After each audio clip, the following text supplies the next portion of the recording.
Hello, how's everybody doing out there? YDBT Daily coming at you. YDBT Daily on Thursdays, 8 o'clock to about whenever the hell I feel like it. And we do Talking Shit Tuesday, 8 o'clock till 9:30. So we might go long today depending on how many people join the chat. It is raining and thundering and lightning really here. So if I lose internet, well, I'll try to get back on as soon as possible. But it is possible that I might lose internet here because if I lose power, just a little surge, bada bing, bada boom. Why don't you get battery backups? I just don't feel like need them. It's not that serious, bro. I can just get back on. So today what I want to talk about and I want to highlight is something that came across my Facebook feed. If you look at my what do you call it? Thumbnail. I started seeing some weird Saleen posts and they look like this. Okay, we'll just get right to it. They look like this. Basically, what Saleen is doing is asking for money from the public. They're basically saying, calling all car enthusiasts and investors. Saleen Automotive invites you to be a part of our legacy. Invest in the Saleen Original Series and drive innovation forward. So basically, I don't know what that is, but it looks to be yet another car venture. Now, that reminded me of what happened about a year ago, around probably this time, where they did the same thing, but with Teslas. That's right, the Model S Tesla. They attempted to do something similar, and I'll read that article because I think it's very interesting what the ex-wood screw having ass mofo that used to literally stick parts on Mustangs with wood screws, and I don't know how that took off. Like, I think it's a flash in the pan. I think if you don't capitalize on that, because Saleen Mustangs are popular now because of their low production numbers. But back in the day, to have one was cool, but it wasn't that special. It was like, okay, you got a Saleen Mustang, big deal. Now you have a Saleen Mustang, Fox body, and it's a big deal. No one cares about a Saleen S550. Nobody cares about a Saleen 3-valve. Nobody cares about a Saleen anything unless it's an S351 or an SSC or a, let's say 85 or 86, super low production number Saleen. So I'm going to read that article real quick and just kind of get you, at least on notice. Because if you follow Mustang forums and Mustang groups and stuff like that, you're going to see this thing pop up of them asking you for money. And in that article, it pretty much tells you what they do with that money. We're also going to cover late model performances build of Greg Kayasayan, aka Greg Kong's Corvette. His ZR1 was built with solid roller, Billy Badass, high revving, 427 high compression, 2650 worth of goodness. It trapped 175 miles an hour. It went 850, pissing off Mr. Franco of the ZR1 forums, and he's like, well, it's not stuck by the man, I don't care. Which is basically him waving the white flag saying, I got nothing. The thing went 175 and, all he'll do is cast doubt on it. But he's just one of those guys that hates. Like there's a guy right now that says, Alex, if you don't have a 10-second time slip for your Fox body, you ain't shit. Okay, I got a 9-second time slip for my S550. I got an 8-second time slip for my S197 GT500. And I got an 8-second time slip for my Fairmont. 3 different platforms went low 9s or 8s in less than 2 years. And you're going to try to tell me that you don't believe me because, and then when I post a 10-second clip of the Fox body, there's going to be doubt cast on that. So we'll get after that. We'll talk a little bit, but not before Mr. Bill O'Reilly says hello to the people here. Okay. We'll do it live. Okay. We'll do it live. Fuck it. Do it live. I'll write it and we'll do it live. Fucking thing sucks. That's right, Mr. Bill O'Reilly. It absolutely sucks. And we're just going to go ahead and move right into the sponsors. That's right. We're going to talk about the sponsors that make the disco ball roll. 2 Auto Solution, Rami Zaidan, 2 Auto Solution en Puerto Rico, allá en Cagua, coño, puñeta. 2 Auto Solution. Race Motive, they're going to be sending me some t-shirts to give away and a bunch of other stuff. So hopefully Race Motive will get on the program. We're going to look out for their races, roll races stuff. I might hit one of the races up in the ZR1. D&H Performance, D&HPerformance.com, the online parts house for this program. D&H Performance. Parts Farm, PartsFarm.com. I'm looking for a reservoir and a clutch line. I'm just going to buy it new, but I'm just saying that just to let you know that Parts Farm probably has access to that. Kong Performance, that's right, the guy that went 850 at 175 plus in shitty air in Maryland. Thanks to LMP and his blowers. Caliber Transmission, CaliberTransmission.com. PMAS. Ultimate header. That's right. The people that make it all happen coming at you. That's right. We talked about on the last video that I put out, manual S550 NA stuff. A lot of people had questions about that, but a lot of people figured out, or at least in that video, noticed that the gear ratio split was so jacked up for NA. But when it comes to the boosted side of things, I think you guys will be pleasantly surprised that that transmission is well suited for boost stuff. So we'll talk about that. We'll talk about whatever you want, but let's say hi to the people. Angel Puerto Rico, Joe Swish, D-Rock Fox, Anthony, Monty 540, back Tacoma, D-Rock Fox, Douche did it, Travis, Brian 03 Cobra, Mike Jericho, late model performance in the house, JD Swag, one of the mods. Slow 99, Javi, Anthony, John, Bailey, Evan Smith, what's up? I heard your drive shaft busted. Good thing you got good people in your camp getting your parts. Love that shit. 2000 MCR, Mendoza's Coyote, Adam Griffin, 2000, Matt 211 GT, another mod. Reflex G, Sofia Vergara just turned 51. Sorry. Sheesh, she still got it. She is hot. That is what premium genetics do. Donkey Mac, Joe Swishito, Reflex, Dynamite, it's Oman. TJ Sikorsky, John Bailey, Nat Jew, B. Lavesh, Vic, Pacho, Black GT500, Abdullah, Jared Wells, Johnny Boy, Bear Bryant, your average ZR1, Saleen, Randy Savage, Edwin Martinez in the puro pinche 956 a la verga, Puro pinche 956 a la verga, Maddie, infamous S550, Abdullah. Abdullah gets mad. He's like, why are you playing Habibi music every single time I say something? Like, you call us all Mexicans. You don't see me tripping. Zake, Keith, TD, Laura T, the only vagina on the chat. Whipple, B Lightning, Ian Martha probably selling his car right. Ian Martha is selling his car right now. Trust me. RPG GT, Izzy R, Cornfed, Coyote Fury, Jared Wells, J Merv, Tony Dominguez, finally got the Dark Horse emoji. Congratulations. More pubes, more boost. Jeffrey Bondelberg, Sophia or Selma. Sophia, by far. Selma, está poniendo poquito vieja. Do you know what I am saying? Let's get right to the article so we can get to talking with the people. Right to the article, get the sponsors out of the way, and let's do it. Now, this happened back in 2022, and that email, the Saleen Ponzi scheme email, was kind of interesting. Saleen, okay, July 6th, almost a year to the day, 2022, where Saleen tried this shit before. Saleen launches a shady financing effort to tease modified Tesla vehicles again. Saleen Automotive has launched a new shady financing effort to bring the company back from the dead, and the legendary car tuner is dangling modified Tesla vehicles in the process again. Saleen is a California-based tuning company founded by Steve Saleen, a former racing driver turned CEO. In the late 90s and the early 2000s, he found some success tuning Ford Mustangs and had a direct relationship with Ford to provide Mustang chassis, as many Ford dealerships distributed its Saleen Mustangs, also launched the S7 supercar. At the time, the company was respected as Roush and Hennessy. Well, they kind of were. Who are now seen as the main American car tuners. You're funny. At one point, Saleen even became a contractor for Ford and had the assembly and paint contract for the Ford GT. However, it didn't survive the financial crisis of 08 or 09 and went bankrupt.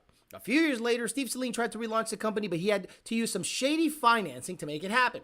The new Saleen Automotive was brought to public by Penny Stock Market OTC through a shell company owned by a financier named David Weiner, who is known to bring small companies public on the OTC, offering them toxic notes with ridiculous conversion rates and then dumping those stocks.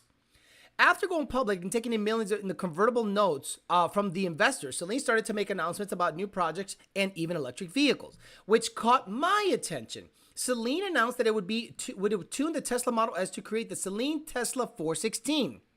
The company made the claims that the vehicle that were never substantiated, meaning they said shit, this thing was going to do shit that it never did. Like me saying, I'm going to run 7s and never run 7s, or tell you this package will make 1100 horsepower and it doesn't. Like Hennessy, basically. Saleen never claimed to be in partnership with Tesla on the project, which was never the case. Saleen claimed to never be in partnership with Tesla. Thank you for interest. Okay, and this is basically the letter you would get, I guess, if you expressed interest in that project. Hello, Frederick. Thank you for your interest in the Saleen 416 Tesla. You can purchase the 416 directly from me. This is a guy named Derek Hall. We are fully in partnership with Tesla, says the email. They know that we're doing the car fully backup and will not void the warranty. They'll just release the 8-year infinite warranty on the battery drive unit until the 450 bumper-to-bumper warranty, which we will match for the Saleen components. Attaches the features and spec sheet so you can see the standard features plus the optional upgrade available. If you have any questions, let me know.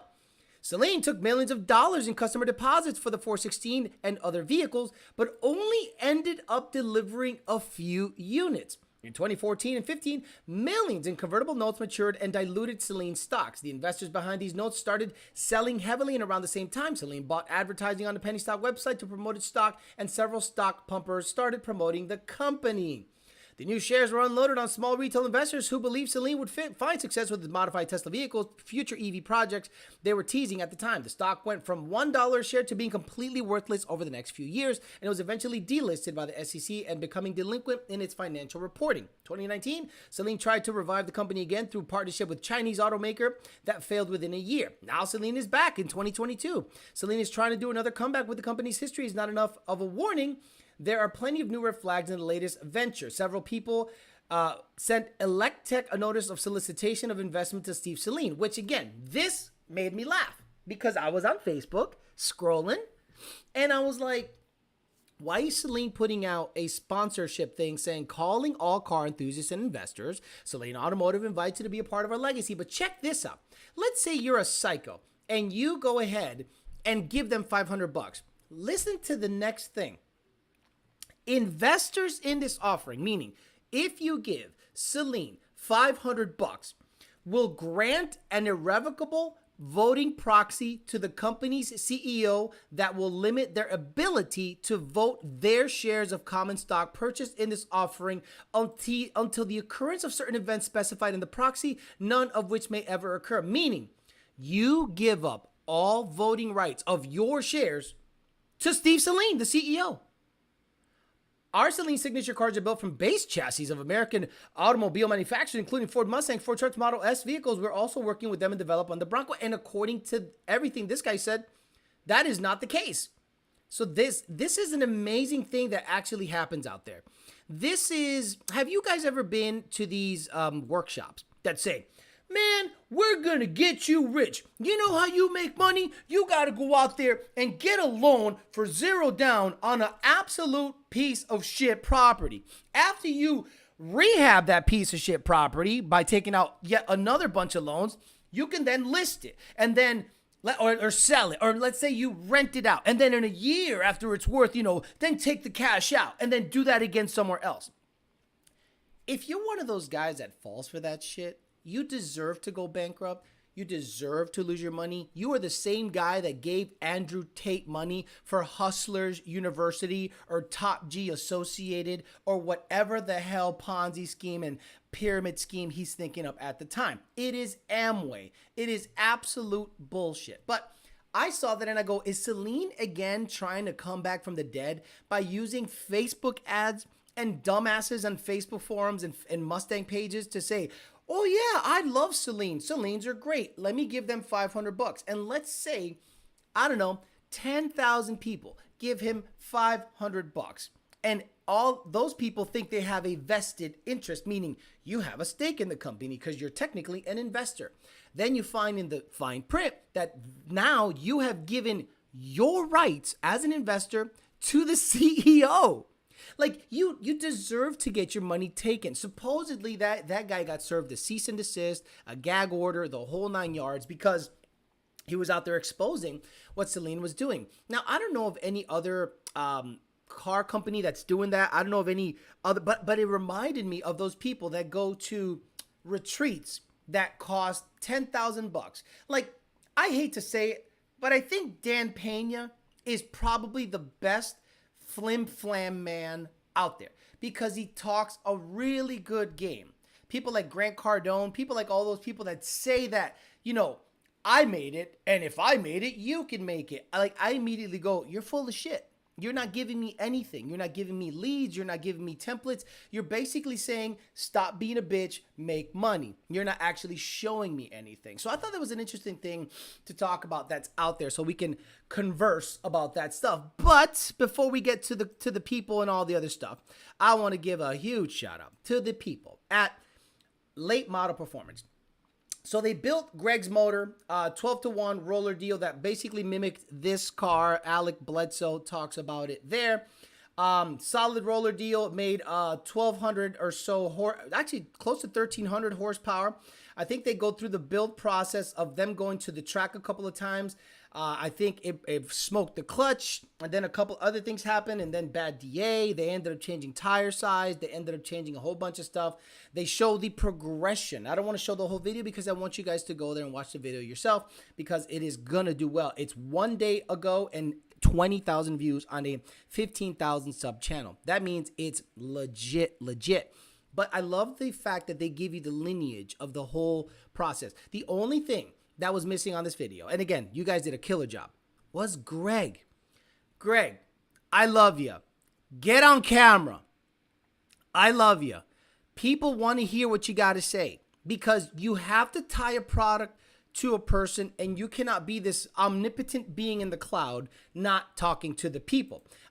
They showed this guy installing the clutch on Greg's. They went from a look at his pretty eyes. My God, I get it. Oh man, bro, if you slim down by a little bit, oh bro, I'm telling you, you be yeah, I'll be hitting you up. So they ended up installing an RPS clutch from a Monster because they smoked the clutch. Then Greg went out there and did his thing and pulled off a good number. The guy was kind of making fun of the fact that Greg was shifting slow. I'm like, dude, that's actually a really good job of shifting.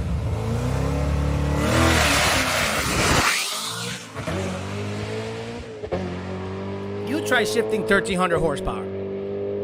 It ain't no joke. I'll try 852, 175. So pissed off a lot of 01 guys in the forums.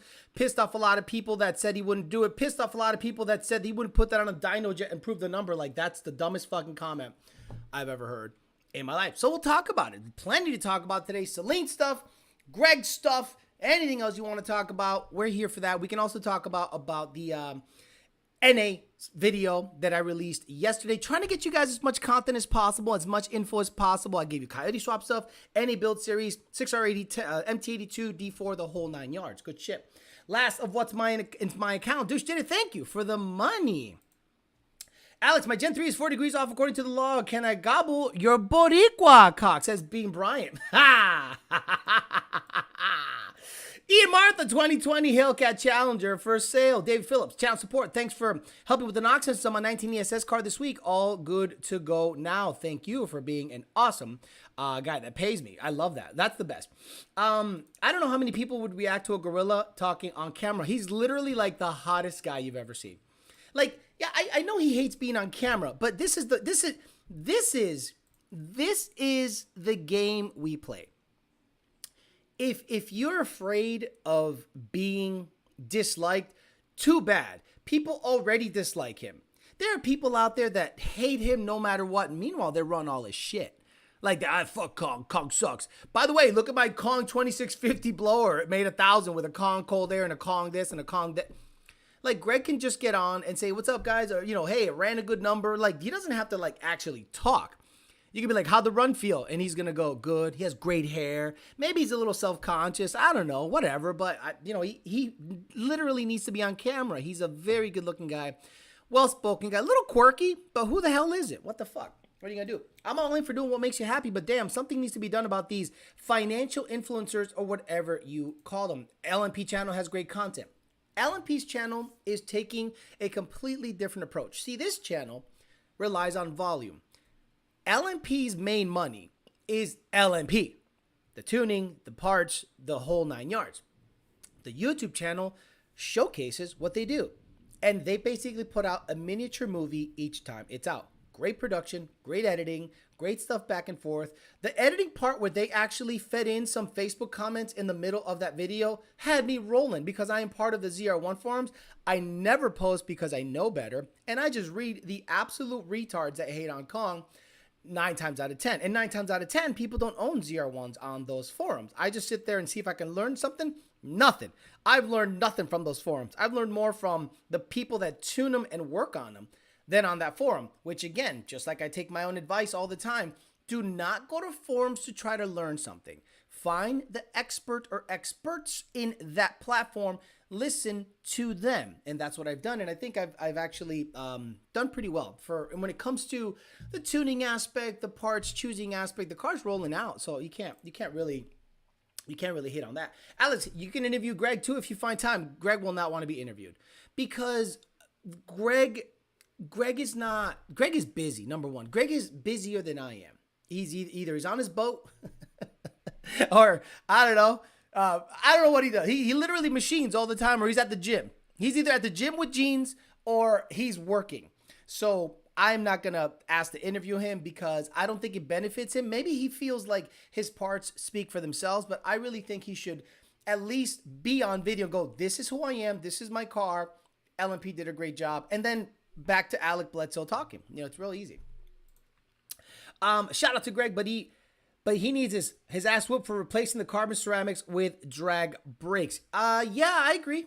Look, what are you gonna do? Like, he needs to stop that car, and the brakes he put on, just like Alex said, are not that much lighter than the carbon ceramics. You make enough power, just slam on the brakes, you'll stop. Like, I'm never removing carbon ceramics from the ZR1.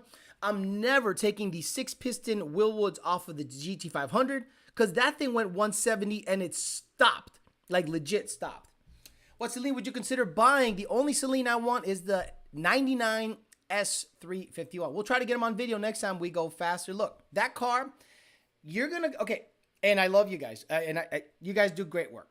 There will be a time where that car needs a bias ply. You and I both know it.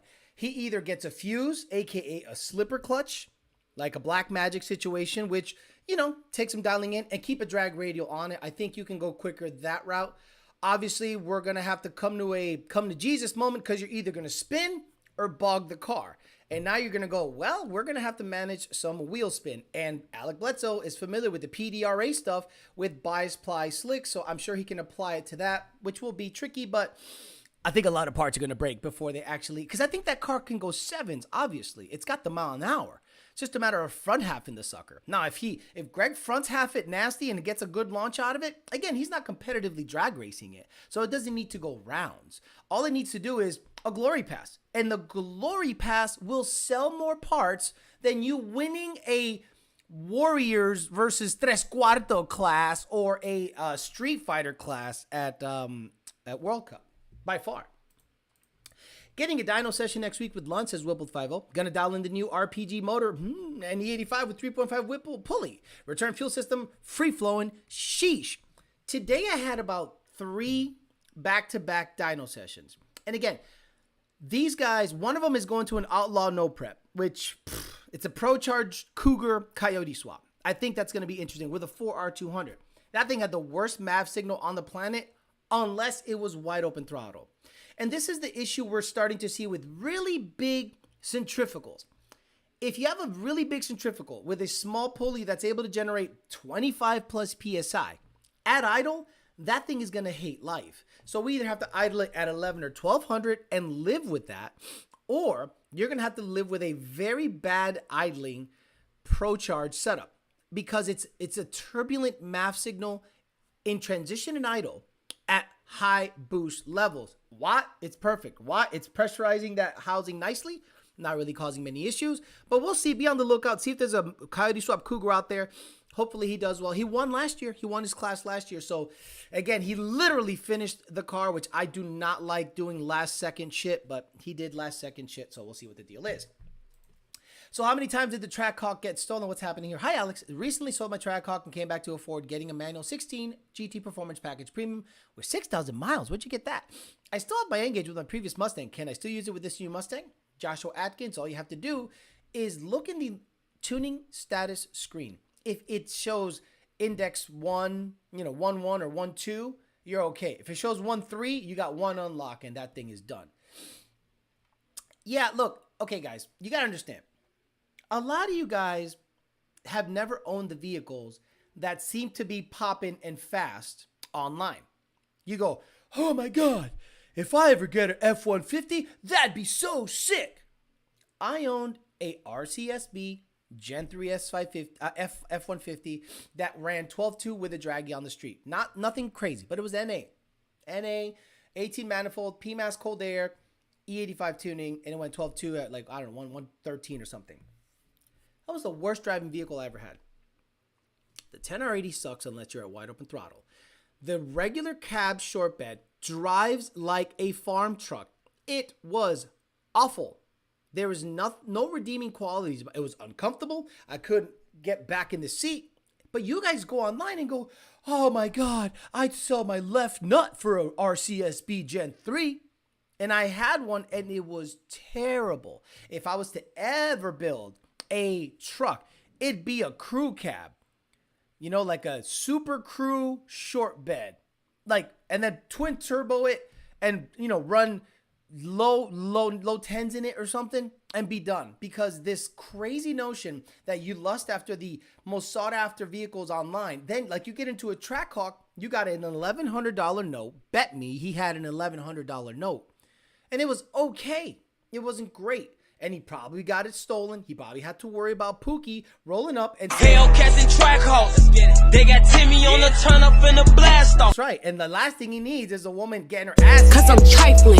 40 Glock on my nightstand. Roll up his backwood before he put that pipe in. Bitch, I'm busting jugs in the Hellcat. In the backseat, getting fucked from the back. I don't want those problems.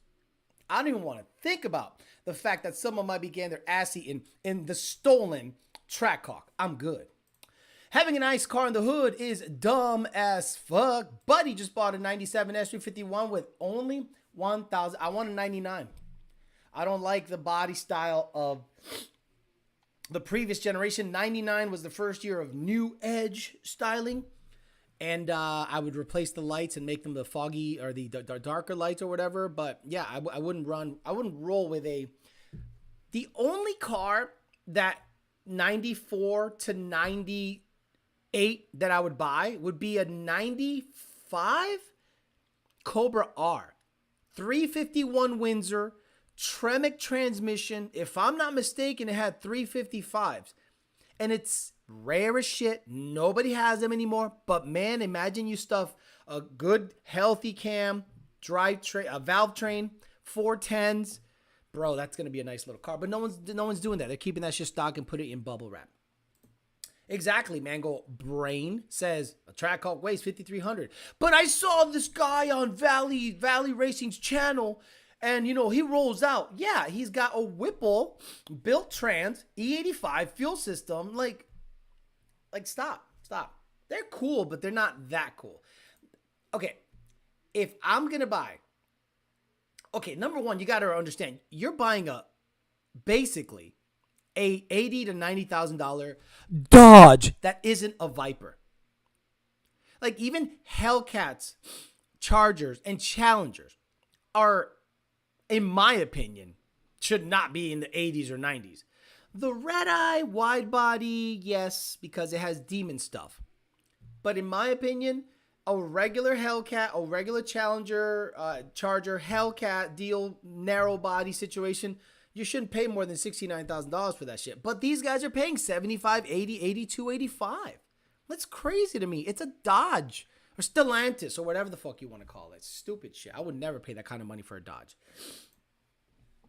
RPG GT says, I bought the sauce for my Gen 2 VMP 3R. Can't wait for install. Fix it in the tune, Alex.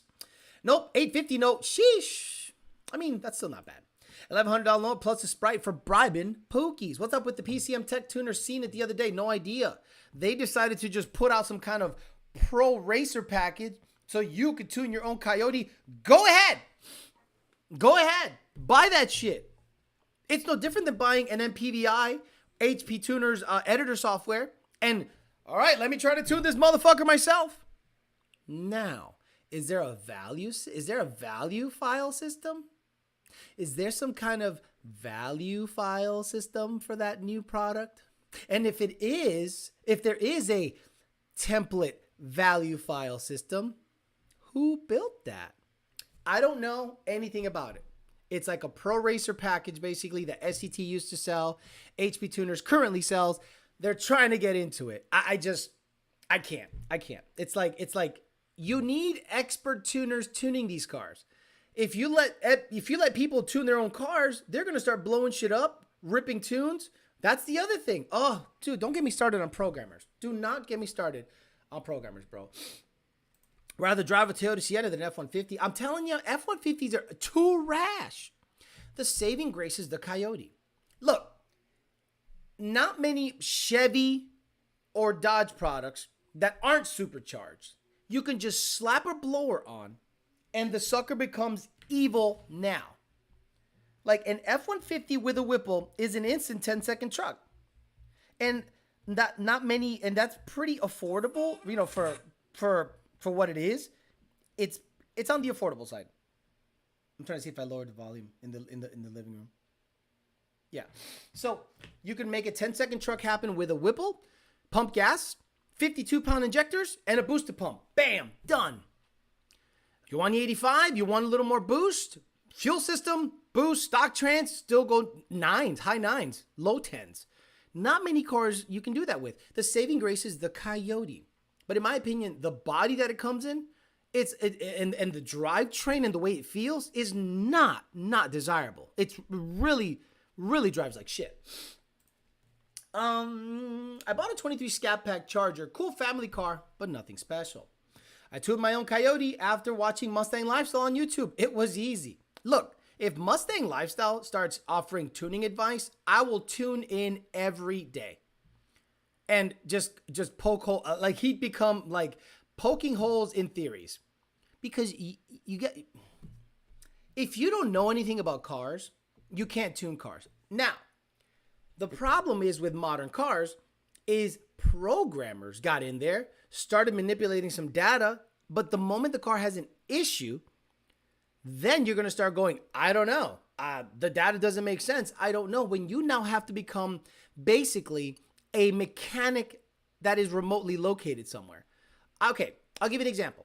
Listen to this combination and tell me how good you think it's going to tune. Listen to this combination. Gen 1 control system. Gen 1 auto. Locked VCT stage 3s. Boss intake. JLT. Pump gas. Again, a swap vehicle. Right there, what do you start with? What file do you magically pull out of your ass to make that happen? So you have to know what to look for when you get a data log back. And when I got a data log back, I said, it has an air leak. But the widebands weren't even moving. The widebands were flat. And I said, that's usually the widebands or the fuel trims are showing me a high value that it's trimming in fuel. But because it's camming, have you ever seen what a cammed car that's chopping because of locked VCT? Nothing I did. What the log looks like and what the widebands do? No. So I said, I think you got a leak. And he's like, I don't know. I don't think so. I go, you got a leak. Matter of fact, I'm going to prove it to you.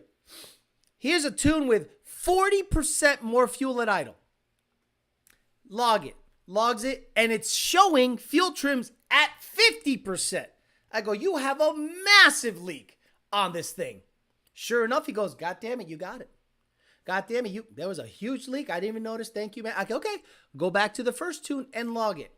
If you have never tuned that combo before, or at least understand what's happening in that data log based on the configuration of the tune, you wouldn't even know how to begin to diagnose that car. You wouldn't even try to diagnose that car. You'd say, I don't know, and you'd walk away because programmers typically have no mechanical experience with these cars. When you get someone like me that has wrenched a little bit, and I am in the industrial world also, I've worked in the industrial world for 15 years, building pumps and building, fluid stuff and just understand mechanical things, you get a grasp of how things act, and everything is mechanical, and you have to understand how to diagnose it. Knowing how the file is made, looking at the stuff I put together, I go, this is not a tune issue. Okay. If a Whipple car, 132 throttle, 123 cold air, 1050Xs, and a return fuel system with the fuel pressure set exactly where I like it to be, the fuel trim should not be off more than 5%. In Any Coyote. Gen 1, Gen 2, Gen 3. Chevy guys are like, but Alex, all cars are different.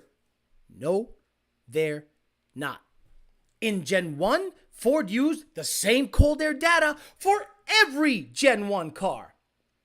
But every car is different. Did they use different cold air data? No.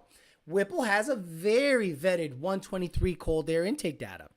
1050Xs are probably the best tuning injector on the planet. And the 132 throttle body is the best oval big bore throttle body out there, period. So when I say a Whipple, whatever generation, 132 throttle, 123 cold air, 1050Xs return style fuel system, if it's off more than 5%, you fuck something up. And to this day, I have not been wrong about that. To this day, I have literally been on the money with that situation. To this day! To this day! To this day! I'm not wrong. So stop saying all cars are different. That's like saying all 1050Xs are different. This makes no freaking sense. You would be able to keep a straight face when he calibrates torque tables. Sometimes you don't got to touch torque tables. It depends on what the desired outcome is. If I see somebody on a naturally aspirated car with a stock throttle, stock cold air, touch a torque table, I know he doesn't know what the fuck he's talking about. How's Joe's membership number? I don't know. I'm not going to look. Go look yourself.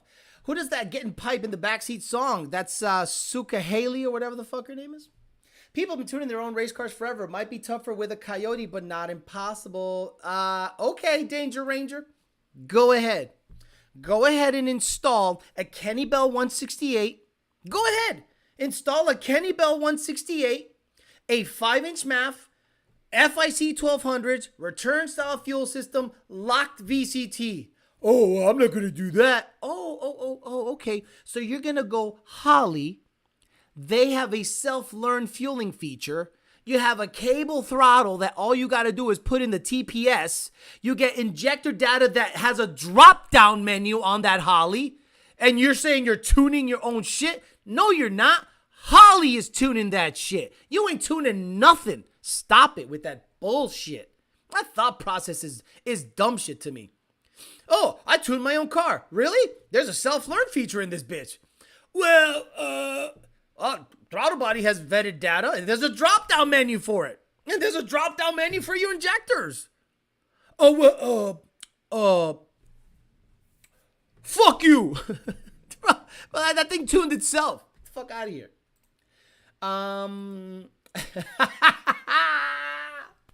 It's like, okay, so someone that does tuning school, okay, imagine you've been practicing law for 20 years.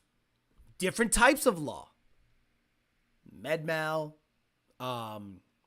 You can be a plaintiff's attorney, a defense attorney. You've worked for the DA's office. You've done practice stuff. You've ambulance chased. You've done it all. And then someone else comes out of being taught law.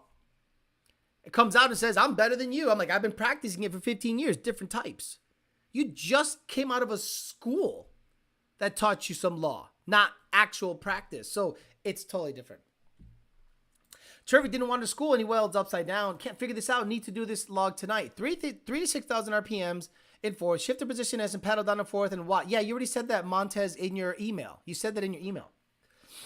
What do you mean you can't figure it out? When your tuner asks for a 3 to 6,000 RPM watt log, yeah, you paddle down 3,000 RPMs in shifter position S. Floor it to 6,000. Stop the log. What's so difficult about that? Alex, I've got my 09 Mustang GT running 8's. Will you take a Duke on me and smear it in my eyes? It's good stuff. People in here would argue with a damn brick wall. I just got my base tune on Monday, but haven't uploaded yet since the car isn't drivable. Will I need a new base tune for a T56 swap? Did you put that in your base file? Like, hey, Alex, or Brandon or Dakota, I got a T56 trans. You can drive it, but your cruise control won't work. Animaniacs Tuning School, you mentioned you welded in the past. What did you do the most? MIG. Look, what I would do a lot, was build coupling guards. So if you're going to rebuild a pump, you take the pump out of service and you have to then rebuild the insides. You have to make sure the wearings are within like a 15 thousandths tolerance. You got to make sure the axial and radial load of the bearings are within tolerance. You got to shim the bearing housing. You got to put a mechanical seal on it. Then you have to install a coupling, Falk, Lovejoy, whoever. And then you got to build a custom coupling guard around that. So the coupling guard was basically you put something on a brake and then you weld the two ends together. Just regular MIG stuff, and then you drill a hole where the coupling guard gets drilled into the base, and then you're good. And I did that for 15 years, probably 7 or 8 times a week. My previous tuner told me I had leaks and stuff on my car would turn off coming to a stop and idled wrong. Got a Lund tune, no problems whatsoever. So Gen 1, by far, is the biggest. Gen 1 twin bore cars are the biggest, most sensitive cars when it comes to that specific condition. So without getting into the weeds, a Gen 1 TVS car is probably more prone to stalling than a Whipple or centrifugal car. The centrifugal uses stock throttle body data, stock throttle body TPS, and the whole air charge is pressurized. A blower car has to suck in air, and that air being sucked in has to come in pretty straight. It has to come in at a nice angle. It has to come in straight without much turbulence. If the fan hits it and swirls the air before it goes into the filter, the car will just be a nightmare. If you clutch in after going 80 miles an hour and you have a lot of air rushing into the engine bay, aka ram air, aka cowl induction, it will wig out the math and will cause a stall condition. There are things we know to do to keep that from happening, but it is not simple. It is a lot of work. And 9 times out of 10, we're going to tell you to shield your MAF to just like stock, or at least like a Roush does. Because, okay, look at a Roush Phase 1 or Phase 2 car. They have a sealed cold air, and the open air element version has a very, very well-engineered shield. Look at the Gen 2 Roush cars. They have a lid that goes over the filter. Hell, even look at the newer GT500s, 2020 and up. They also cover their filter. But again, they don't have a MAF sensor. They have a MAP sensor. So they probably do it for other reasons like grabbing air from the front snorkel as opposed to the engine bay. Nutso says 21 Mach 1 P1X, still slow, 60 to 130, 922. That is slow. Knock sensors look good. Our stock injectors may be holding me back, maybe. Tuned, but not tuned by Lund yet. Well, I can't help you there. If I look at a log, hey, you know what, Nuxo? You got a log? If you got a log and you're not tuned by Lund, I'll look at the log right now. Live. I'll look at the log live and I'll show you what's happening. Okay? How's that? Nuxo. Email me a log of that happening at ydbtforlife@gmail.com. And we'll do it live and we'll see if we can figure it out. I can show you right off the bat, and it's not our tune. So I'm like, all right, fuck it. I'll look at it. I don't care. Lawyer tuned. Sounds good for Pookie. Lawyer tuned tuner is crazy. Wow, comment of the week. The day Mustang lifestyle gets into the nines without spending $100,000, he should consider tuning others. Then he should consider tuning others. Has that car gone nines? Isn't it like a twin turbo 2020 GT500? So you know he's paying $1,500 a month. You and I both know he's paying $1,500 unless he put all his money from his 13 junk into this thing. No, I didn't say anything. I plan on doing it. So, but two trans last week did it for me. That's a you problem, right? Jared Wells, how do you break 2 MT82s driving like a normal person? Did you go out there and just slam gears thinking that the MT82 is this Lenko G-force unit? It's a freaking MT82.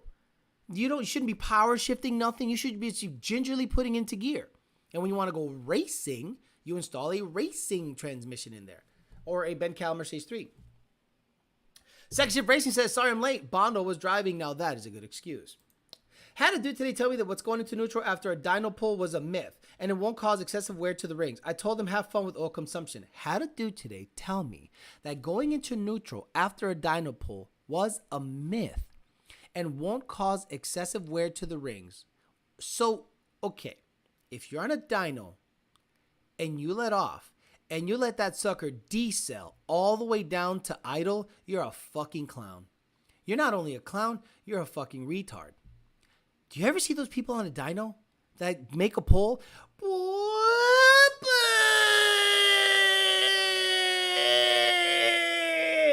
Blue smoke, blue smoke, blue smoke.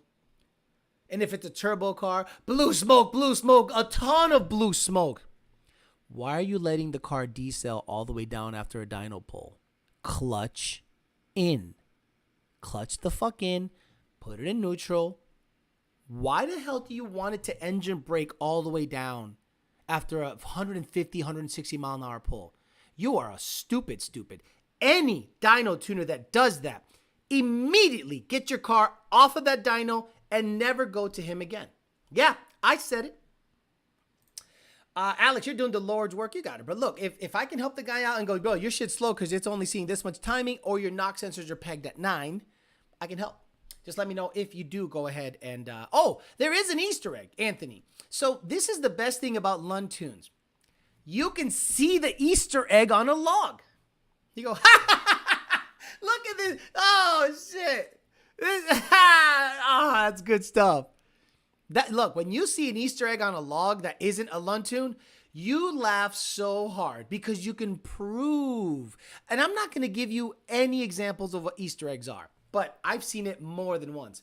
But you have a small inlet pipe, it won't have high power. Love live tuning, do it live. Some people don't even know you still need to gap spark plugs. That's a good idea for shows, reviewing viewers' logs. I have yet to floor the boss. Good, leave that thing alone. He gave it back to the dealer with the wrong motor in it. Wait, whoa.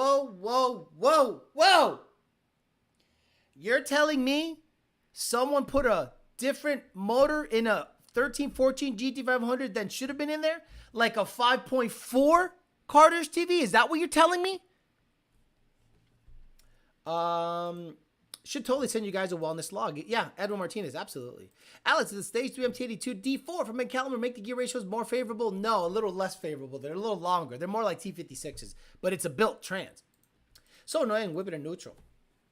Hey, Alex, is it okay to send a long log? I'm trying to replicate a vehicle speed code P012C, but it's extremely hit and miss. Is there a limit of how long the log can be? As long as the thing is logging, if it's an N-Gauge or a HP Tuner's log, I've said 30-minute. I've seen 15-minute track session logs. Like, literally, like Laguna Seca, 4 laps. And I got to go in there and look at it. I'm like, looks like you hit the curb here. And he goes, how'd you know? I'm like, wheel speed went way up. Like, intermittently. Jared Wells says, I got RXT clutch and was on my street tire. So once I got some wheel hop, input shaft, didn't like it. Also making somewhere in the 700s. Yeah, that'll do it, 100%. I'm late, but I'm here. What's up, everyone? I have my DSS drive shaft and MGW for sale, though. Very good. He put a 5.4 in it. That tells you everything you need to know about motherfuckers like that. If he put a 5.4 in it and traded it in, that is cuck behavior. Oh, my Lord. And then you guys watch him. Anyone hear that? Imagine, it's like in the LS world. Didn't that happen with Garrett's Corvette? One is supposed to have an LS3 and it had like an LQ9 in it or some shit. I don't even know if that's like a thing. It's a scum move. And guess who else did that? Oh, I know another motherfucker that did that and sold it as it was a piece of junk. Much appreciated, said Nuxo. Still at work, but I'll email ASAP. BAP, GT500 just arrived, waiting install, ordering Lund-tune in a few days. Badass. Let's look at that log, brother. Who the hell is Mustang Lifestyle? A nobody, bro. Why are the valve bodies on 10R80 so sensitive? Look, in my opinion, the 10R80, it was like an inadvertent performance feature that was mostly geared towards fuel economy, right? If you have a car that just lives in a certain torque zone and it enables skip shift at low throttle positions,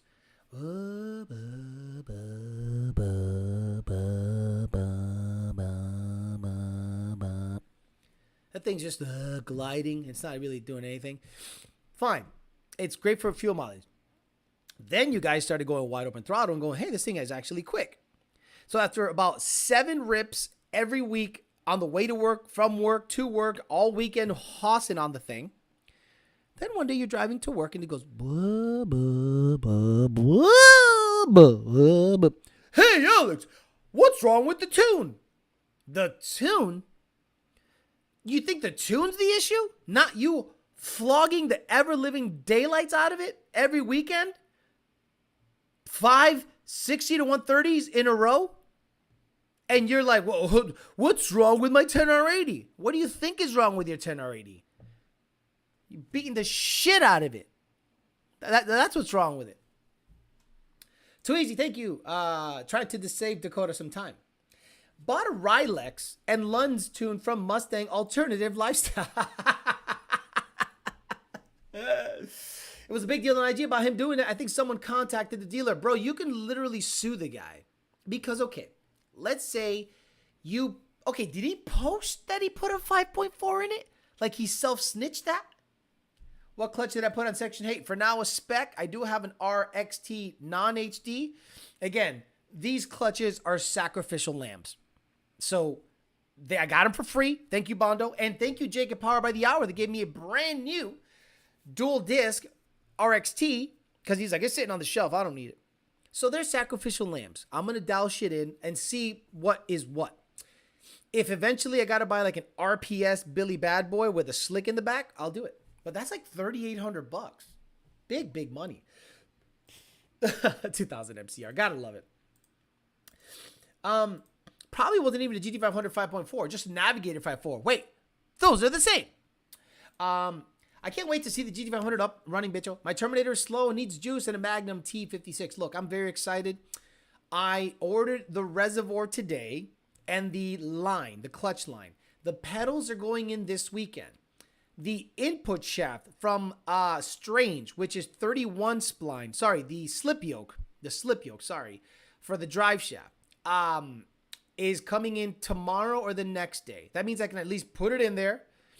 And I put fluid in the trans. I don't have a shifter for the trans yet, so I got to call Tick. But again, if I get everything in there, I'll get fluid in the trans and at least start the car. Like shove a stick in it and be like, all right, it's in neutral.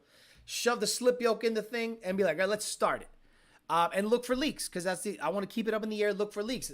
There's a lot of stuff that I did. I got to get some BR40 oil, break-in oil, 10 quarts of it.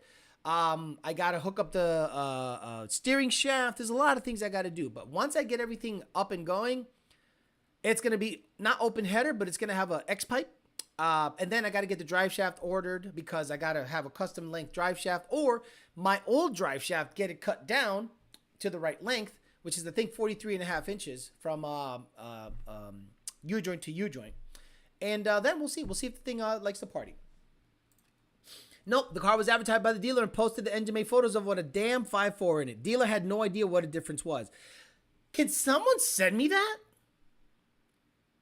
Visually, what does the car, what's the difference between a 5.4 and a 5.8?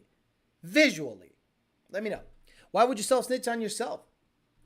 Mustang Lifestyle said in these videos that he's putting a 5.4 in the GT500 just to sell it. No way. No way. No way. You got to be kidding me, bro. That is all-time scumbag move.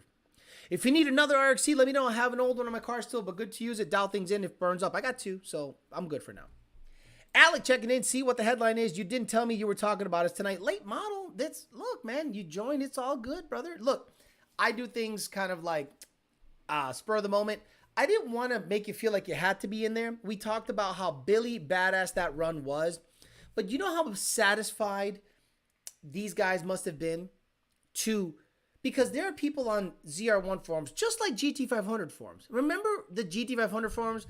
There are still people on GT500 forums to this day, that talk shit on Lund. Meanwhile, the quickest, fastest GT500 2020 and up ever, DCT or Turbo 400, is tuned by Lund, period.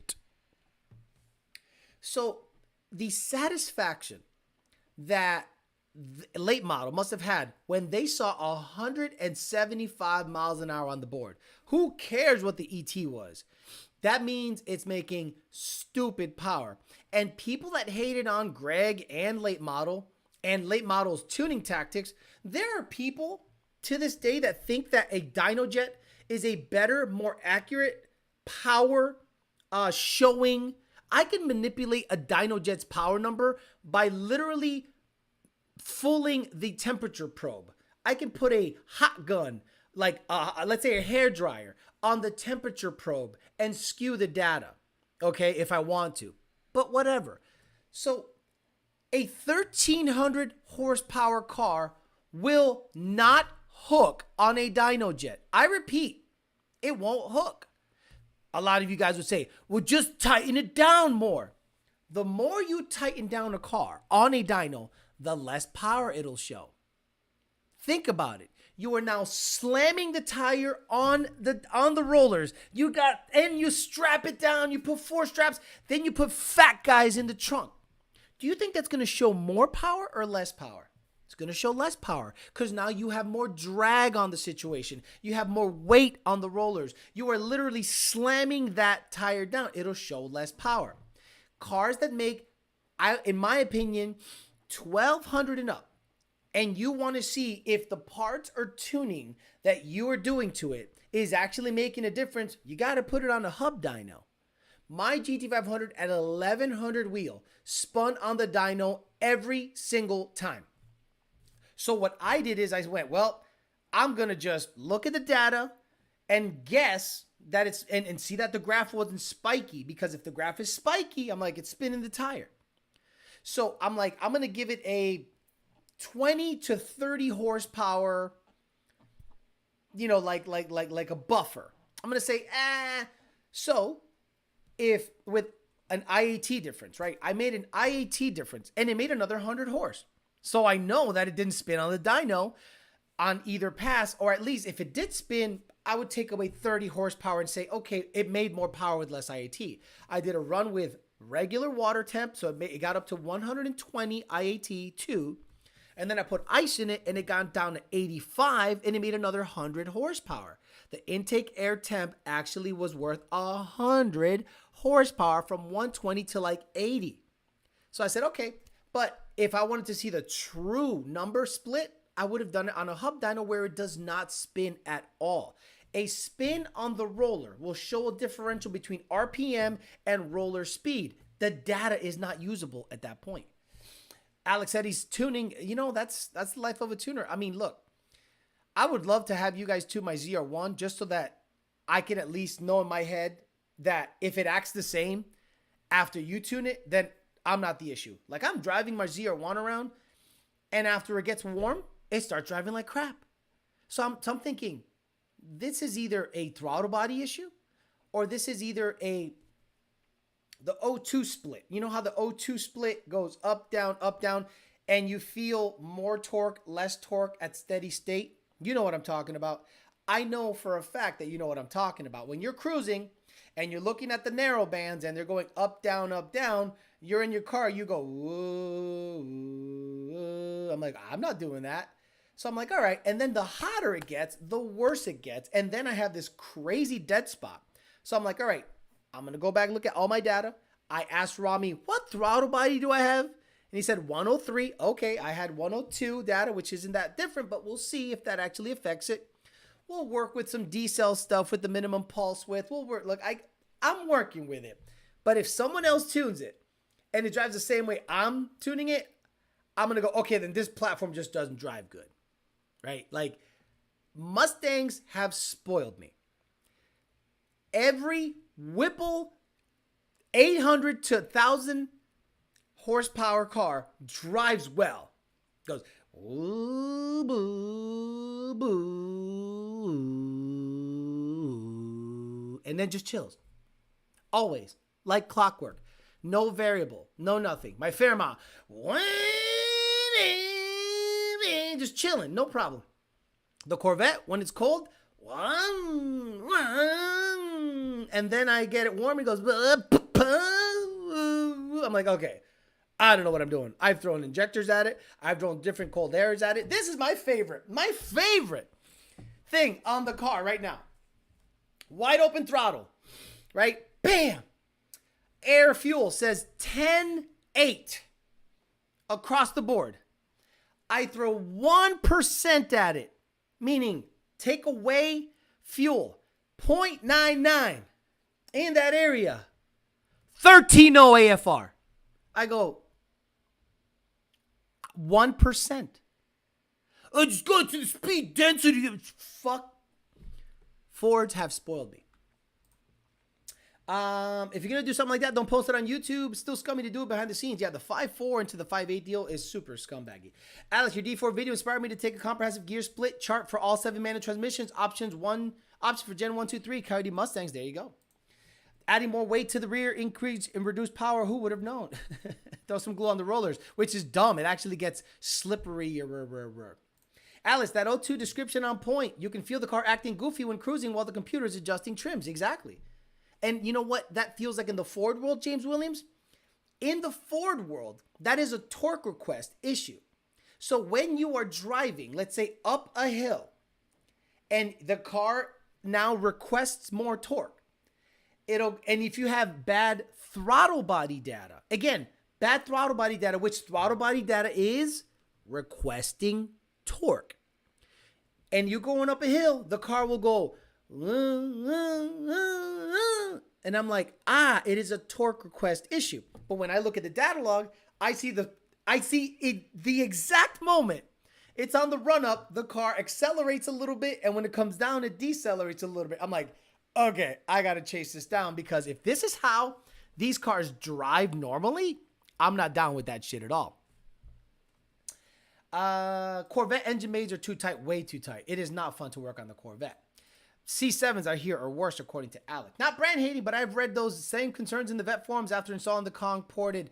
No, Johnny boy, I have an LMP. If you need that cold air back, cool. I've thought about that too. I installed LMP's cold air, and I had a little bit of a less issue. Now, when I look at Kong's cold air, I'm like, I would shield the top. Because when you look at the stock Corvette cold air intake, I think there's a reason the Chevy GM Corvette engineers covered the top. Have you ever seen the Punisher looking cold air intake on the Corvettes? They covered the top part, and the snorkel is right up against that little slit, up against the front. So I was going to do something similar. I was like, I like figuring things out without having to go into the tune. So let me go ahead and cover the top of the intake, make a little hood, and we'll see if that cures the issue. That's what I'm doing all day Saturday. Alex, do 10 or 80 NA cars gain much L2 long tube header over a downpipe? Okay, stop saying downpipe, because this car does not have turbos. NA. You're saying, yeah, I know NA equals downpipe. Cat deletes. Again, if you delete the cats, I'm just going to say it because we're not doing it, you're doing it. If you delete the cats, the car, let's say, gains 20 horsepower. If you add headers, after deleting the cats, it probably gains 5. But if you do it all at one shot, it looks like a bigger number. Now, this is a great, send me your tune later on in a log. Late model, you're going to look at that tune and go, what the fuck are you doing? Wait till you see the IATs. 140 cruising. When I go watt, 150. I'm like, I should not go watt with this car in the summer. I don't want to bother you. Let me work out the mechanical issues, because I think there's a airflow problem. So I'm going to do some stuff, because I got to do some stuff anyway. And I think I'll remedy like half of the issues. But if I come to an impasse, I'll reach out. But I got a guy helping me who's excellent, and he guided me to some things that we agree on when it comes to the airflow entering the car. But you're busy enough. I don't want to bug you, bro. Just pass it to him, bro. Ask Honey. Oh, fuck. There's so much info out there, bro. The Nick Williams is known to be a pain to tune. Correct. And that's the other thing. I don't know that. Like, I don't know which throttle body is bad. Like, I'll tell you right now, every VMP Twin Jet 69 has a 50% failure rate. 50. So, me knowing that, I go, just get another one. Did you buy it from them? Yep, just get another one. And their tuners are going to say, look, shut up. The moment Lund has now earned this based on their reputation. If Lund says it's a throttle body, it's the throttle body. Because I got 1,000 other cars over here with the same setup running fine on the same exact tune. So if The same exact shit is on your car, and the throttle body is throwing a P2119 code, get another throttle body. So yeah, a late model performance. The IATs here are dumb hot. And the Nick Williams stuff I hear is a pain. I'll work with it. I got the spreadsheet from Mr. Williams, so I'll work with that. Trust me. Yeah, the snorkel's up against it, correct. I'll help you if you want some of your log later. Okay, you know, it is hot as hell. Can Alex get a job at LMP? I'm going to be honest with you guys. I don't ever want to work at a shop. Nick Williams is bad, except when you get the 120 stuff. Any of the OEM, any of them are a little different. No, it's the 103 according to Rami. I don't have an issue when it drives cold, which tells me there's something else happening. You know what I mean? Like once it's hot, and again, that thing is sucking air in from the engine bay. Like if you go on a Corvette, look at a Corvette, open the hood. The stock cold air is sucking air in from a little slit like this. So when you close the hood and you make more heat under the hood, headers, better, more powerful blower, blah, blah, blah. That intake is just sucking in hot shit. So we're going to make some changes so that it does something else. Fun fact, pretty much every throttle body you buy is a rebranded Nick Williams. Same thing as Black Diamond. Black Diamond. So every VMP throttle body is made, if I'm not mistaken, by Black Diamond. It is a company that literally makes throttle bodies. AccuFab for a long time was making the throttle bodies. Did you remember the Twin 72? Hey, do you guys remember the Twin 72 VMP throttle body about 5 years ago? That was a debacle of all debacles. I could not believe some of the conversations that were being had with that setup, and they were all recalled. I still have one, which serves me as a reminder, wherever it is. I don't know where it is. But every single time I see it, I go, boy, the shit I saw while this guy was being developed was something else. So any car's catalytic is almost enough? Yeah, I think so. Honestly, I'm not saying don't buy headers. This is the best reason to buy headers. Number one, are you going to grow with the car? Are you going to boost it eventually? Are you going to get after it more than NA stuff? Yeah, get headers. Get headers. Ultimate header is the only one I recommend. But if you're going to stay NA and do the same thing everyone else does by trying to go the fastest, the cheapest, sure, cat deletes will be fine. Do I urge you to put cat deletes on the car? No, I can't do that. As a tuner that is EPA compliant, I can't tell you to remove emissions equipment. You will get codes. The car will run fine. And you know who you have to thank for that? Ford. Not me. Oof. That throttle body I have, how can I put a Whipple on my blower? Man, I can't spell tonight. It's all good, dude. I mean, your talent is tuning. So don't worry about spelling. Blame the exhaust fumes. Yeah. Vararam works great IAT-wise on LS3C6. Not sure if they make one for the ZR1. Look, I'm not going to... This is my biggest gripe with any performance vehicle and new platform. It has to drive well. I don't have a Haas cam on this thing. I don't have anything crazy. It's literally Kong export, 2.3 upper, his cold air, Nick Williams throttle body, headers, pump gas, FIC 1000s, which I was very pissed off that they're at 70% duty cycle on pump gas at Watt. I go, what? So on E85, they're no good. They're no good. That 30%, see ya, 100% duty cycle. So I got to get ID 1300s when it's all said and done. Crazy stuff. Nat Jew says, Vararam was a nightmare fitment-wise on my C5. Ended up going with Callaway. Here we go with the gay names. Now we're going to start talking gay Chevy stuff. Great stuff. But Ford has ruined me when it comes to drivability. Because look, my GT500 drove extremely well. A Kenny Bell 168. A 4.5 liter Whipple. 1,200 horsepower at the engine. So 1,100 wheel. This thing drove well. It just got hot, meaning IATs. But the car drove well, never fail-safed in Florida.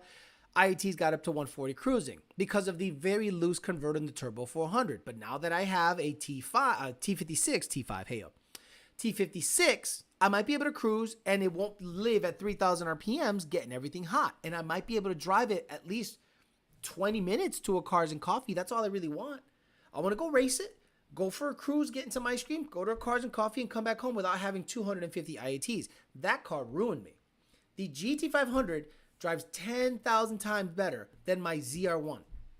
Imagine my Fox body drives better than the ZR1. So there is a tune issue or a O2 issue or a throttle body tuning issue or a mass airflow straightness issue that I have to figure out. And I'm willing to do that. I'm willing to modify the car to I want to fix the issue mechanically. I don't think it's a tune issue. I think it's a mechanical issue that I'm going to look into. 2-inch headers on an NA car is guaranteed to gain you 410s. Trust me, bro. Look, there were people out there on forums saying that this Coyote needs to breathe. So 2-inch primaries is your go-to. You mean my GT500 had inch and 7/8 primaries and it made 1,100 horsepower. You're telling me an NA Coyote that the ports are smaller than inch and 7/8 needs a 2-inch primary header to make power? The people that listen to people like that deserve to get fleeced for their money because they do stupid shit. Exactly. It should drive like stock without a cam. I feel you, brother. I feel you. Now, Jew, I built two. Okay, there's a badge issue. And your thoughts on single, okay. Nanny. And your thoughts on a single, double X, and H piping. Double H pipe? Isn't that a W? What the fuck is a double X? Hey, Nanny, I love you. You might be new to the Coyote game. What the hell are you talking about? Double X and double H's? You know what? I heard of the O pipe. The O pipe is like revolutionary. Do you know the large, what's it called? The large something collider? The large hadron collider? The large hadron collider is basically a big centrifuge in the CERN hadron collider. It's an O shape. So, if in that collider, you can basically make the God particle, I'm pretty sure that you can make God particles in your O pipe. Look, I'm being funny, but this is all gimmicks. Remember the Stainless Works take away 5 horsepower catback? Do you remember that? Who here, put your hand up if you remember the Stainless Works -5 horsepower catback. I think it was called the retro catback or some shit like that. Jacob DeLeon, what's up, brother? I want an 8 pipe. They sell it, I swear. Corsa. Didn't Jake's truck make 1,000 horsepower through stock headers? Yes. 80 millimeter turbo, stock manifolds, 1,000 horsepower to the rear wheels. Double X pipes. Oh my lord. Double X pipes. Hey, if 1X is good, what about 2X's? Hell, what about a W? Double X pipe. Double X pipe. I've heard of them, but goddamn it, that's stupid. Oh, please put this on your car. Please, please, please put this shit on your car. Oh my lord, a double X pipe. Oh my god, the clown show that is double X pipe. Do you want power of the next pipe, but 2 of it? Well, come here to Corsa. Who is this? Boiler? Well, at Boiler, we really love to sell you bullshit. Like 1X? How about 2X's? How about 3X's? You want 1 clamp, 2 clamps, or 3? $515 for a double X pipe. Switch fire! Wait a minute. Introducing the Switchfire Double X Pipe. Oh, not 1X, 2X's. Oh, what the fuck? This is so stupid. This is the stupidest shit I've ever seen in my life. What is wrong with people? You know, I like 1X, but I think I want 2X's. Stupid. Dumbass motherfucker. What the fuck is wrong with people? Stupid. Oh my lord, what a piece of shit. Good job, asshole. Whoever buys that deserves to get kicked in the nuts. Oh my lord, what a piece of shit. Double X pipe. What a piece of shit. Introducing the Double X pipe. Coming at you here from American Muscle. Come buy it, sure. $500 X pipe. Who the fuck? And is there a double helix? Corsa double helix. Look at this abomination. Who the fuck? Bro, imagine you go to Cars and Coffee and you're like, what do you got for an X pipe? Oh, it's got a It's got a regular X pipe from Ford Racing. Oh yeah, well, check this out. There's this new technology that it's not just one X pipe. It's 2 X pipes. You know what 2 X pipe means? Double the price. That's what it is. You pay $300 more for the second X. Hi, how you doing? Can I get an X pipe? Well, for double the price, you can get 2 X's. Why would I want 2 X's? What's better than 1 X? 2 X's. It's so stupid. Mustang guys are the gayest motherfuckers on the planet, bro. Like, seriously. Like, 250 an X. He said that's like 250 an X. Excuse me. I'd like an O pipe, please. Oh, my Lord. They stole that design from Turvey. What the fuck is that? Looks like something True Viate Racing would make. I bet there are people on this chat rocking this right now. I guarantee there's a guy on this chat go, fuck you, man. You know what? Fuck you, Alex. I thought it was going to give me... What did you think was going to happen when you got that second X in your car? Did you think like, you know, I raced my boy last night. Okay, hey, I'm going to race you. What do you got done to the car? Well, I got an X pipe. Oh, shit, I got him. Why do you got him? My car has a double X pipe. Don't tell him. Don't tell him. I have 2 X's in my pipe. And that's going to be the difference maker. And a trompeta intake. Is there a trumpet sound? Trumpet sound. Let me go to YouTube and see if I could just get a trumpet sound. Just a trumpet sound. I should put that on the thing. Trumpet sound. I should just get that. Trumpet sound. Trumpet sound victory. Introducing the double X pipe and the trompeta combo. God. What the fuck is happening? I need a trumpet sound. Let me see. Trumpet sound. Do. What's the running of the horses trumpet sound? Trumpet running of the horses? Running of the horses. No, that's Lone Ranger. Where's the running? Here we go. Horse race bugle sound effect. Here we go. There it is.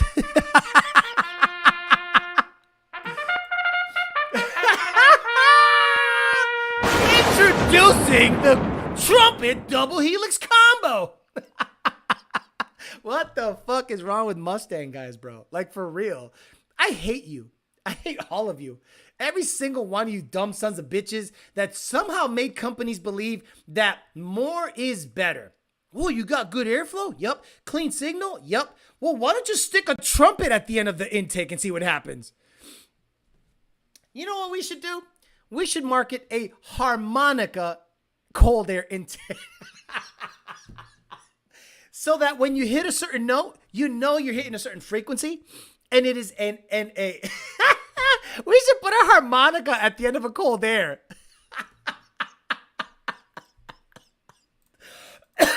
Oh shit. I gotta do it. I'm gonna just make nothing but stupid products. Harmonica sound.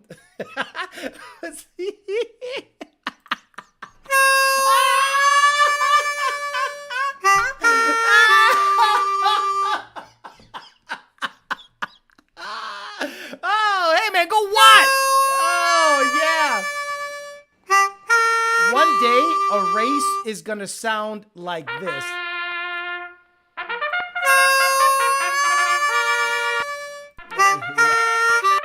Yeah, that's gonna be.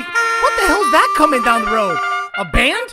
No, 2 Mustangs are racing. Stupid, dumbass son of a bitch.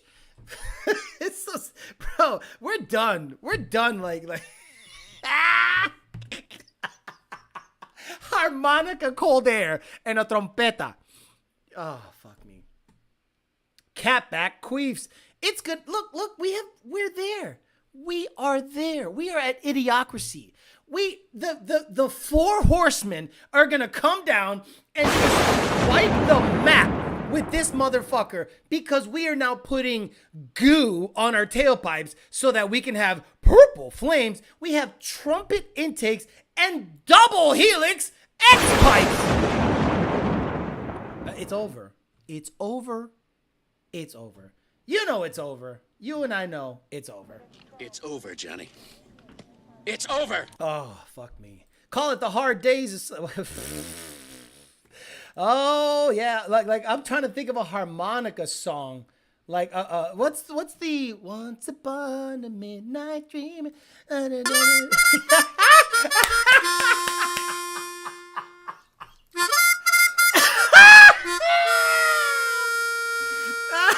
Harmonica Cold Air. Oh, fuck. There's going to be a lot of clips on this show, so be on the lookout for that on Instagram and Facebook. Mine is going to play Bad to the Bone. Right. I mean,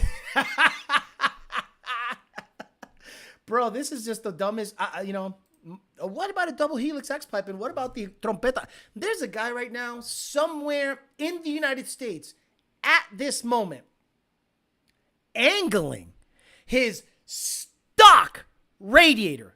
I see you, Jose. I see you right now, Juan, Alberto. Coño, ponle un poquito de ángulo a ese radiador, puro pinche 956, güey. Ahora ponemos la trompeta en esa mierda y va a chupar más aire. Más aire chupa, más caballo hace. ¿Qué onda, güey? What the fuck's happening? Piano Man. Is it Piano Man? What's the Piano Man harmonica? Piano Man harmonica? Oh, Billy Joel?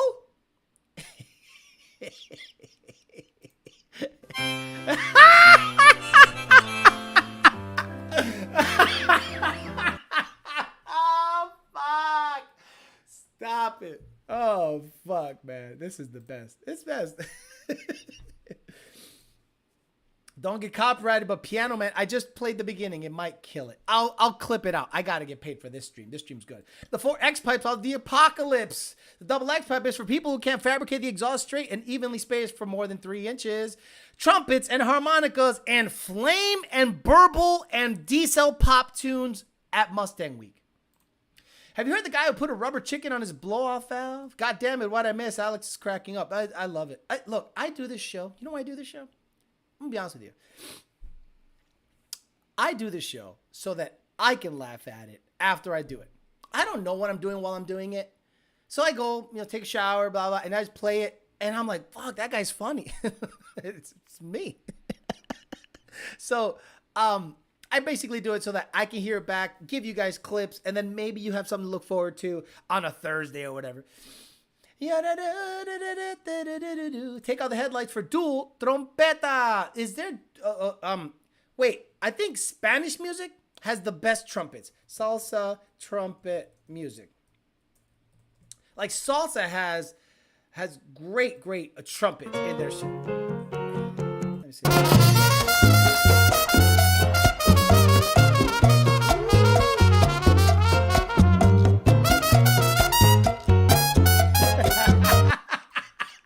That motherfucker just showing off.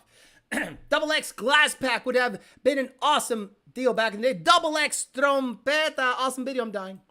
Pride X pipes, cause why be straight? The harmonica intake with a custom Bob Dylan sound effect. Double X pipe to go with the double trumpet intakes on the dark horse. Oh, dual trumpet intakes. Someone will do it. Some guy named Alberto, Jose, Manuel.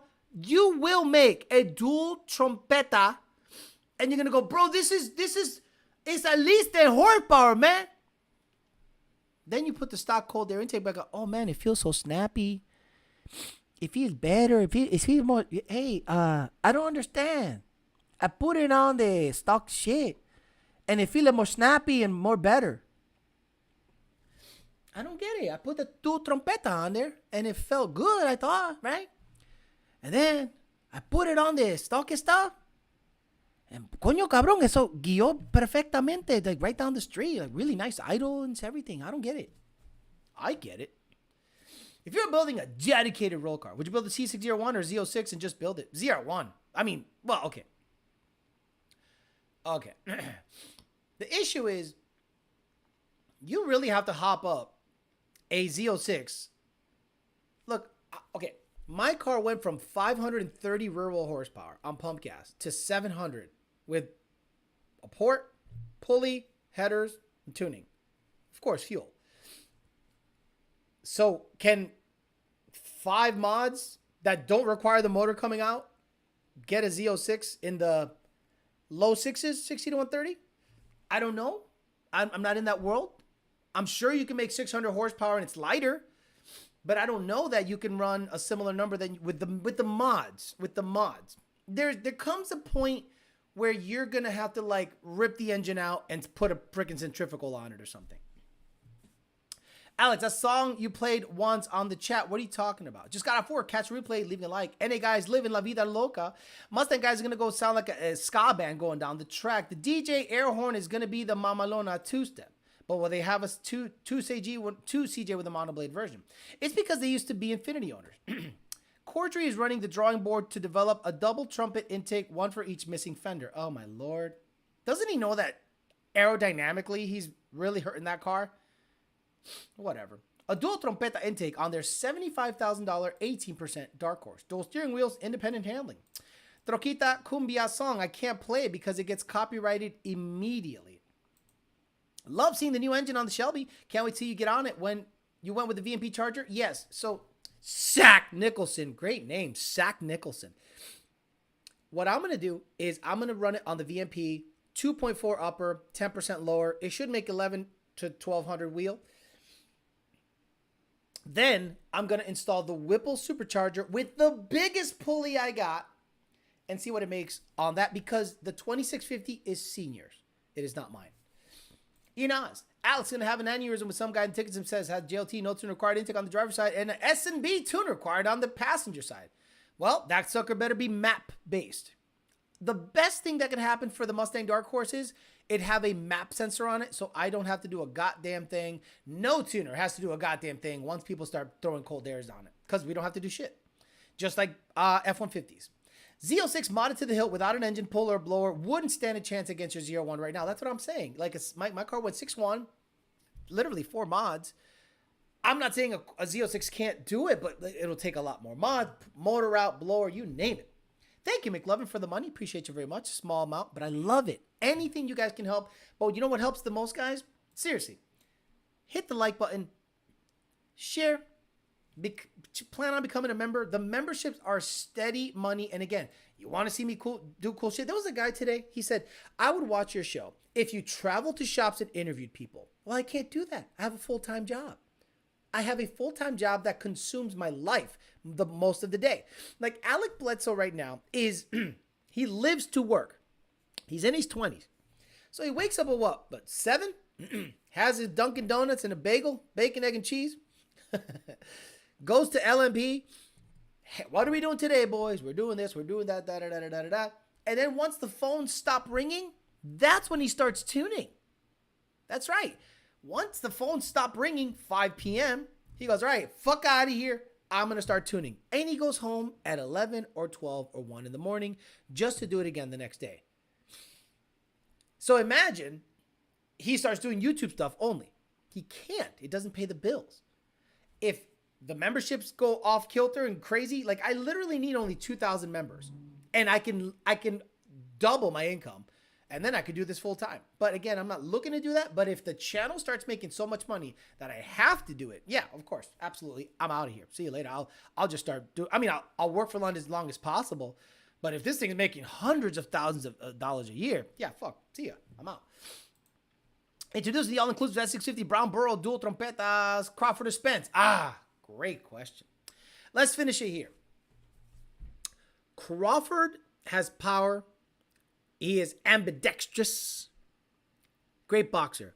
Spence is a pressure fighter. He's going to be in your face the whole time. So, unless he hurts Spence, remember, Spence had a car accident, flew out of a Ferrari, hit a piece of concrete, and never lost consciousness. So, I don't know that Crawford is going to be able to hurt him. I know it's different. But I think the longer it goes, the more it favors Spence.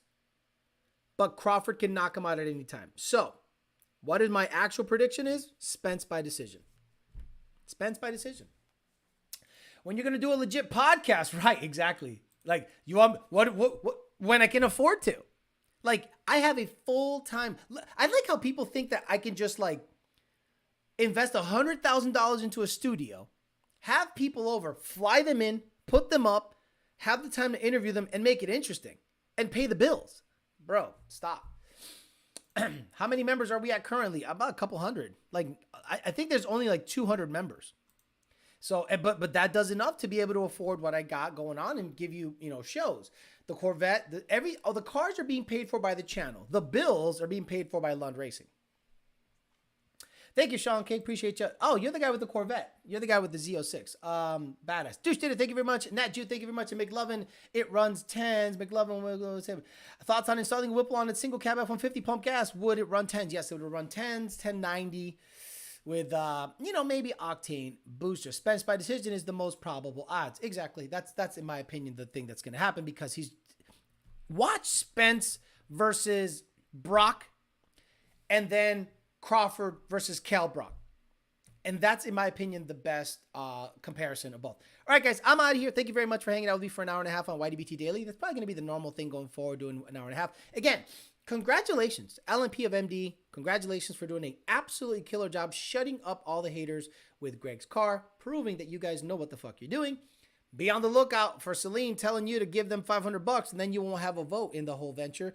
They're just going to put wood screws on shit and call it their own. And then, the double helix trumpet shenanigans are a thing. Blown away. And be on the lookout for guys putting 5.4s in 1314 GT500s. What a fucking shit show. All right, guys, I'm going to get out of here. I'll see you guys on Sunday, 9:30 a.m. For Peasant Chat. I'll try to get another video uploaded. We're going to start talking 10R80 boosted very soon. That's going to be a long video. I got to put it all together. It's probably going to take me most of Friday or more, or maybe into Sunday to get it done because it's going to encompass all the power adders, all the stuff that seems to be super saucy. That is by far the most hot combination right now. Gen 3 10R80 cars are dominating up to about 1,000 or 1,1200 horsepower. Anything above that is Power Glide, Turbo 400 stuff, or 6R80 super built stuff. But Gen 3 10R80 has taken the world by storm, so I try to do that video some justice. All right, guys, I'm out of here. See you guys on Sunday. See you later.